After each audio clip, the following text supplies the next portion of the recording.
যে খবরে আরো একবার নজর রাখতেই হচ্ছে, জাহাঙ্গীর তো আগেই পুলিশের জালে এসেছে, এবার জালে জাহাঙ্গীরের স্ত্রীও। পুষ্পা, যে ফলতার ত্রাস পুষ্পা নামে যে পরিচিত ছিল, সেই পুষ্পার স্ত্রীর বিরুদ্ধে আগেও শতপ্রণোদিত মামলা হয়েছে এবং জাহাঙ্গীরকে ছাড়াতে হামলার চেষ্টার অভিযোগও ছিল। কিভাবে, কেন, কোথা থেকে গ্রেপ্তার হলো জাহাঙ্গীরের স্ত্রী, আরো বিস্তারিত এই বিষয়ে জানবো। আনিস উদ্দিন রয়েছে আমার সঙ্গে। আনিস, এর আগে আমরা দেখেছি জাহাঙ্গীরকে পুলিশের জালে নেওয়া হয়েছে, এবার জালে জাহাঙ্গীরের স্ত্রী। কিভাবে, কোথা থেকে গ্রেপ্তার, কি কি অভিযোগ রয়েছে জাহাঙ্গীরের স্ত্রীর বিরুদ্ধে? একেবারে দেখো, ফলতার পুষ্পা জাহাঙ্গীর পত্নী সারিকা বিবিকে একেবারেই যে জুলপিয়া এলাকা রয়েছে, সেই জুলপিয়া এলাকা থেকে গ্রেপ্তার করা হয়েছে, এমনটাই আমরা পুলিশ সূত্রে জানতে পারি। এবং এই সারিকা বিবির বিরুদ্ধে যে অভিযোগ, যে মামলা রুজু করা হয়েছে, বিস্ফোরক দ্রব্য আইন এবং অস্ত্র আইন সহ সরকারি কাজে বাধা এবং বিদ্বেষ ছড়ানো সহ একাধিক জামিন অযোগ্য ধারায় তার বিরুদ্ধে মামলা রুজু করা হয়েছিল, শতপ্রণোদিত মামলা।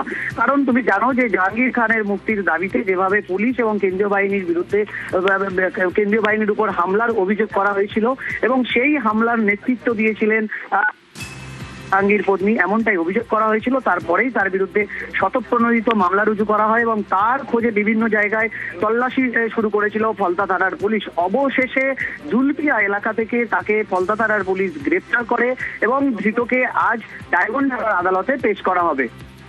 বেশ, সঙ্গে থাকো আনিস।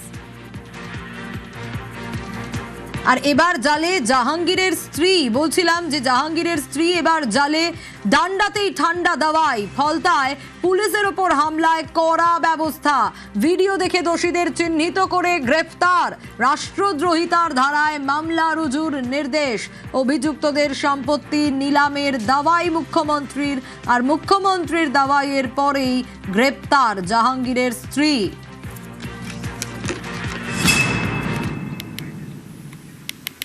পরিষ্কার ভাবে বলে যাই, আইন হাতে তুলে নেবেন না, এ সরকার ছাড়বে না। ফলতায় আইনের শাসন প্রতিষ্ঠা হয়েছে, এখানে শাসকের আইন চলবে না। গুন্ডামি, জঙ্গিপনা, জমি লুট আমরা কোনোটাই ভবিষ্যতে করতে দেব না। ভোট লুট তো অতীত হয়ে গেছে, আপনারা নিশ্চিন্ত থাকুন। যত বড় মাফিয়া ডন হোক না কেন, তাকে সবক শিখানোর কাজ ভারতীয় জনতা পার্টি পরিচালিত রাজ্যের সরকার করবে। এখানে কিছু লোক একজন মাফিয়া স্ত্রীর নেতৃত্বে পুলিশ এবং প্যারামিলিটারিকে আক্রমণ করতে গেছিল। আমি এখানে এসপি সাহেব আছেন, ভিডিওতে যতগুলোকে ছবিতে দেখা গেছে, কেউ যেন বাড়িতে না থাকে। তাদেরকে আইনের আওতায় আনতে হবে এবং ভারতীয় ন্যায় সংহিতার অন্তর্গত রাষ্ট্রবিরোধী কার্যকলাপের যে ধারা আছে, আমি পুলিশ মন্ত্রী হিসেবে আপনাকে নির্দেশ দিচ্ছি, সেই ধারাতে এমন শিক্ষা দিন যাতে কোনোদিন কোন পুলিশ সরকারি কর্মচারী, প্যারামিলিটারি যারা এসেছেন আমাদের সাহায্য করতে, তাদেরকে কেউ আক্রমণ করার সাহস না রাখে। শুধু জেলের ভাত খাওয়ানো নয়, যারা হামলা করেছে তাদের সম্পত্তি বাজেয়াপ্ত করে সেই সম্পত্তিকে নিলামে চড়ানোর কাজও আপনাদের ডবল ইঞ্জিন সরকার করবে। আইনের শাসন প্রতিষ্ঠা করাই আমাদের লক্ষ্য।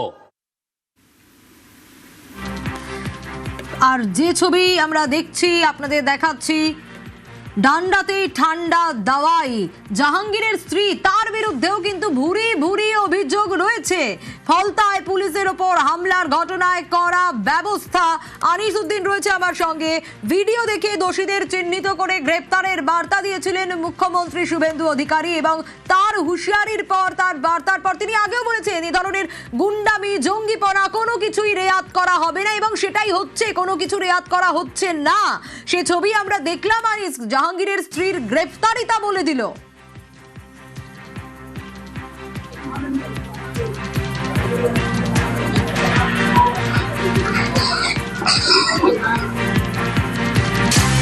আনিস, শুনতে পাচ্ছ? একেবারেই দেখো ফলতার যিনি পুষ্পা জাহাঙ্গীর খান তার স্ত্রী সারিকা বিবি অবশেষে ফলতা পুলিশের জালে এবং যেটা তার বিরুদ্ধে যে অভিযোগ তিনি যে জাহাঙ্গীর খানকে ছাড়ানোর জন্য মুক্তির দাবিতে বিভিন্ন জায়গায় যে পদ অবরোধ এবং সেখানে কেন্দ্রীয় বাহিনী এবং পুলিশের ওপর হামলার অভিযোগ, তারপরেই কিন্তু পুলিশ স্বতঃপ্রণোদিত মামলা রুজু করে এই সারিকা বিবির বিরুদ্ধে, যে মামলাতে তার বিরুদ্ধে অস্ত্র আইন এবং বিস্ফোরক দ্রব্য সহ সরকারি কাজে বাধা, পুলিশ এবং যে কেন্দ্রীয় বাহিনী তারপরে হামলার চেষ্টা, একাধিক যে জামিন অযোগ্য ধারায় মামলা রুজু করা হয়েছে এবং তার খোঁজে বিভিন্ন জায়গায় ফলতা থানার পুলিশ এবং ডায়মন্ড হারবার পুলিশ জেলার যে যৌথ একটি বিশেষ তদন্তকারী দল তৈরি করা হয় এবং তারা বিভিন্ন জায়গায় তল্লাশি অভিযান শুরু করেছিল এবং অবশেষে যে জুলপিয়া এলাকা রয়েছে, আমরা যেটা জানতে পারছি উস্তি থানার এলাকার যে জুলপিয়া রোড এলাকা রয়েছে সেখান থেকেই তাকে গ্রেপ্তার করা হয়েছে এবং ধৃতকে আজ ডায়মন্ড হারবার আদালতে আনা হবে। আমি এই মুহূর্তে ডায়মন্ড হারবার আদালত চত্বরে রয়েছি এবং তার আসার আগেই কিন্তু কড়া নিরাপত্তার মধ্যে কিন্তু একেবারেই এই আদালত চত্বর মুড়ে ফেলা হয়েছে, যেখানে কেন্দ্রীয় বাহিনীর জওয়ান এবং রাজ্য পুলিশের যারা রয়েছেন তারা কিন্তু এই আদালত চত্বরকে ঘিরে ফেলা হয়েছে। আর কিছুক্ষণের মধ্যে কিন্তু এখানেই জাহাঙ্গীর পত্নী সারিকা বিবিকে নিয়ে আসা হবে, এমনটাই আমরা সূত্র মারফত জানতে পারছি। তবে এই সারিকা বিবির বিরুদ্ধে কিন্তু ভুরি ভুরি অভিযোগ রয়েছে, একেবারে সারিকা বিবির বিরুদ্ধে ভুরি ভুরি অভিযোগ। কিন্তু আরেকটা ছবি যদি দেখাই দর্শকদের, তাহলে এই পালা বদলে কতটা বদল হয়েছে সেটা দেখা যাবে। 2024-এর ছবি যদি দেখি আমরা, এই দেখুন সেই কেন্দ্রীয় বাহিনী, আর 2026-এ সেই কেন্দ্রীয় বাহিনী কিন্তু দাপট। তৃণমূল জমানায় সন্দেশখালীতে ইডিকে আক্রান্ত হতে হয়েছিল। এনফোর্সমেন্ট ডিরেক্টরেটের আধিকারিকরা যখন শাহজাহানের বাড়িতে গিয়েছিলেন, রীতিমতো রেড করতে যাওয়ার সময় কি দেখা গিয়েছিল, ইডির গাড়ি ভাঙচুর, আধিকারিকদের গাড়ি ভাঙচুর করা হয়েছিল, তাদেরকেও আক্রান্ত হতে হয়েছিল। আর বিজেপির জমানায় এই ত্রাস, ফলতার ত্রাস যে জাহাঙ্গীর, সেই জাহাঙ্গীরকে বাঁচাতে গিয়ে হামলার একটা অভিযোগ উঠে এসেছিল পুষ্পার স্ত্রীর বিরুদ্ধে। জাহাঙ্গীরকে ছাড়াতে হামলার চেষ্টার অভিযোগ ছিল, আর তখন একেবারে কেন্দ্রীয় বাহিনীর তাড়ায় দুষ্কৃতীরা, জাহাঙ্গীর অনুগামীরা পুকুরে ঝাঁপ দিয়েছিলেন। আর এখানেই শেষ নয়, যে জাহাঙ্গীরের ভয়ে মুখ খুলতে পারতেন না সাধারণ মানুষ, সরকার বদল হওয়ার পর ভয় আউট, ভরসা ইন তো হয়েছে। ছবি সে কথাই বলছে। এই জাহাঙ্গীর যে ফলতার ত্রাস ছিল, সে হাত জোর করছে, কান ধরছে, খালি পায়ে, হাফ প্যান্ট পরে পুলিশ তাকে রীতিমতো ঘোরাচ্ছে।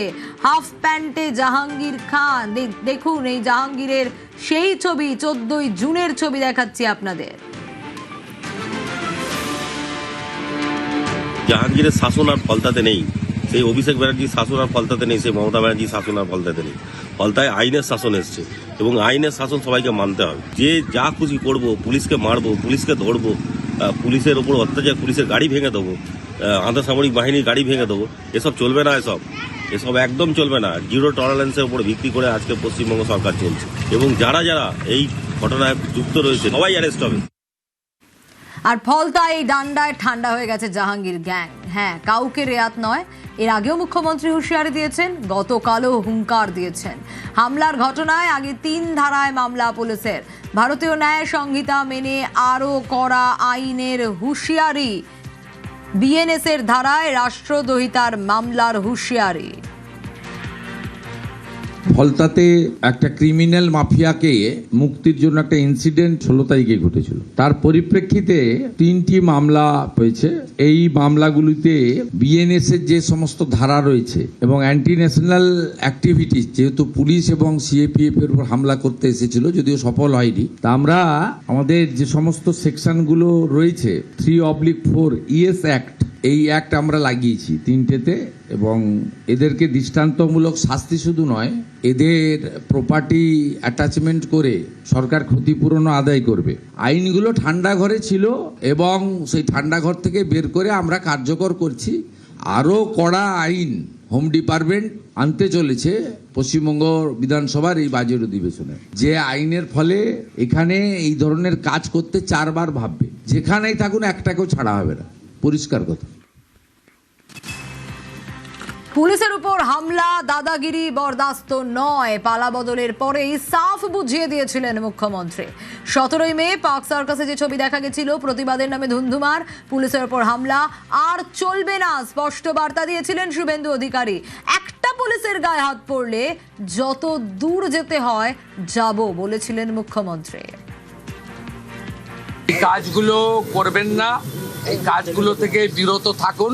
যদি মনে করেন আগের সরকার আছে, আগের নিয়ম আছে, আগের মতো পুলিশকে ফোর্সকে হাত পা বেঁধে রেখে দেওয়া হবে, তাহলে কিন্তু ভুল করবেন। ক্লিয়ার মেসেজ, জিরো টলারেন্স এই ধরনের ভান্ডালিজম, হুলিগানিজম, রাউডিজম এবং anti national anti social activities. আমি পুলিশ মন্ত্রী, হোম মিনিস্টার হিসেবে লাস্ট ওয়ার্ড বলে গেলাম, একটা পুলিশের গায়ে যদি হাত পড়ে এই সরকার তার আইন প্রয়োগ করে যতদূর যেতে হয় হবে। শুধু অ্যারেস্ট নয়, কনভিকশন করানো পর্যন্ত ক্লোজ মনিটরিং করার দায়িত্ব আমাদের থাকবে।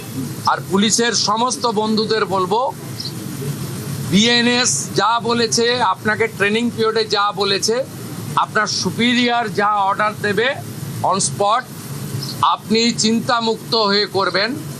কে কোন দল করেন, কে কোন ধর্মের লোক, কে কোন সম্প্রদায়ের লোক, কে কোন প্রভাবশালীর ক্লোজ লোক, তার এগেনস্টে অ্যাকশন নিতে গেলে 5 বার ভাবতে হবে। আপনারা এই চিন্তামুক্ত করুন।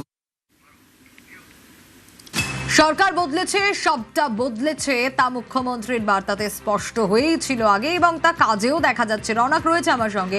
রনক, পালা বদলের পরেই এই যে এইসব হামলা পুলিশের ওপর, দাদাগিরি, এগুলো কোনোভাবেই বরদাস্ত করা হবে না তা সাফ বুঝিয়ে দিয়েছিলেন মুখ্যমন্ত্রী। এবং জাহাঙ্গীরের গ্রেফতার, জাহাঙ্গীরের স্ত্রীর গ্রেফতার হওয়া, তা একে একে বলছে যে শুধু কথা নয়, কাজেও তাই হচ্ছে।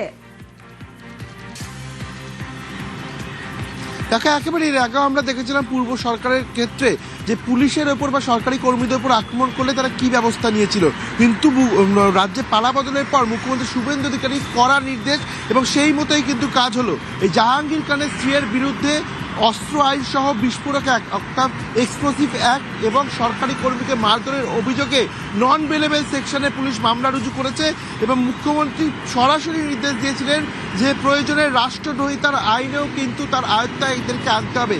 কারণ যেভাবেই হামলা চালিয়েছিল, যে ভিডিও ফুটেজ সামনে ছিল, একেবারে পূর্ব পরিকল্পনা করে এরকম একটা আনরুল মব এক জায়গায় করে তারা কিন্তু হাতে অস্ত্র নিয়ে পুলিশের থানা ভাঙার বা সেখান থেকে জাহাঙ্গীর খানকে বের করার চেষ্টার জন্যই কিন্তু ফলতার থানার দিকে এগোচ্ছিলেন এবং সেই ঘটনায় পুলিশ কড়া অ্যাকশন নেয়। ইতিমধ্যে এই ঘটনায় 25 জনকে গ্রেফতার করা হয়েছে এবং যে মূল ষড়যন্ত্রকারী অর্থাৎ জাহাঙ্গীর খানের স্ত্রী সারিকা বিবি, যে কিনা এই ঘটনা ঘটার আগের দিন রাতেও গোপন বৈঠক করেছিল, পূর্ব পরিকল্পিতভাবে জাহাঙ্গীর খানকে ছাড়ানোর জন্যই প্ল্যানিং করা হয়েছিল, তাকেও কিন্তু আজ গ্রেফতার করা হয় এবং তার বিরুদ্ধে এক্সপ্লোসিভ অ্যাক্ট, আর্মস অ্যাক্ট এবং সরকারি কর্মীকে তার কাজে বাধা দেওয়া এবং তার উপর মারধর করা সহ একাধিক নন বেলেবল সেকশনে কিন্তু ইতিমধ্যে পুলিশ মামলা রুজু করে তদন্ত শুরু করেছে।